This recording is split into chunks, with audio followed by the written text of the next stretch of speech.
Hello guys, myself Amit Gayakwad and you're watching Tech Vlogs. So in this video I am going to tell about Samsung M30s. I have been using this from since 2 months and this is the honest and full review of the phone. As the Samsung said, this is the monster phone. So let's check it out. In this phone there is a 6000 mAh battery. So keep watching this video. You will come to know about this. See you after this intro. Lights paint the skies, all because of you.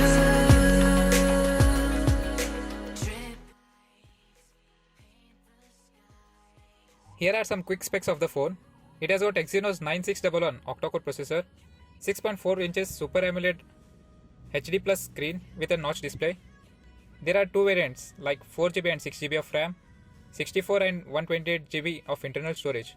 It has got dual nano SIM plus a hybrid micro SD card slot. There are three cameras on a rear side. It has 48 megapixel of primary camera, 28 megapixel of super wide and 5 megapixel of depth. It has got 16 megapixel of front camera and it has a huge battery of 6000 mAh with 15-volt fast charging. Let me talk about the pros. Let's start with the display. It has got a 6.4 inches Super AMOLED display with a Full HD Plus screen with a notch on a front, and the colors are sharp and vibrant.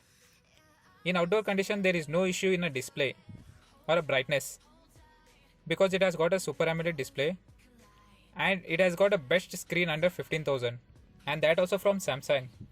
There is no issue in a screen and a big thumbs up from my side for the screen.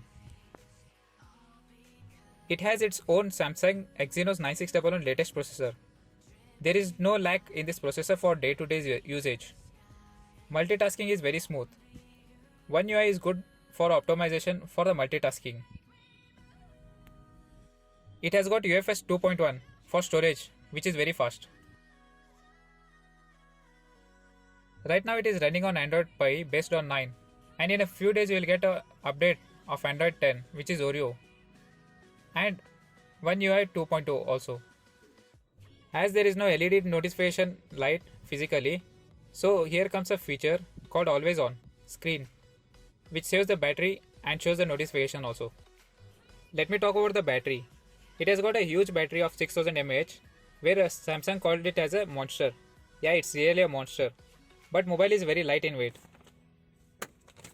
For the daily usage, a normal user can use it for 2 days. And for a heavy users, it comes for 1.5 day. Now let me talk about the gaming. I have played a PUBG for few days, and in a default setting there is a smooth playing. There is no lag in this. As I played it for 2 to 3 hours, and it was very smooth. Now let me talk about the graphics. You can play a PUBG in smooth with extreme and a HDR with ultra.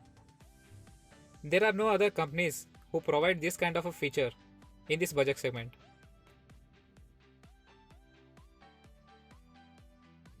Now let me talk about the camera. It has got 3 cameras in a rear side, 48 megapixel of primary camera, 8 megapixel of super wide and a 5 megapixel of depth sensor. There is a 16 megapixel of front camera. Camera is pretty good in outdoor conditions.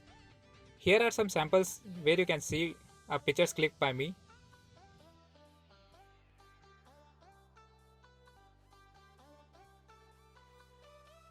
Here are some samples where I have clicked the photos in an indoor condition, where the photos are good enough. As you talk about the updates, there are very slow updates. As if monthly you will get a security patch updates, but there is no huge update like cameras, everything.